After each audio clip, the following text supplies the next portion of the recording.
आज भारत बांग्लादेश के बीच हो रहे क्रिकेट मैच के दौरान एक दर्शक जिनका नाम সে শরীরে পানি শূন্যতার কারণে অসুস্থ হয়ে পড়েছিল।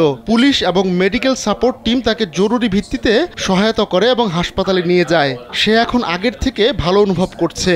তার আনিত অভিযোগ পুরোটাই অসত্য। কোনো ভক্ত তাকে মারধর করেনি। के साथ एक लाइसेंस अफसर लगाया गया है जिससे उनको कोई भी दिक्कत आती हो तो उनको तुरंत सहायता उपलब्ध कराया जा सके। मारपीट की कुछ सूचनाएं इसमें चल रही थी जो बिल्कुल ही निराधार है।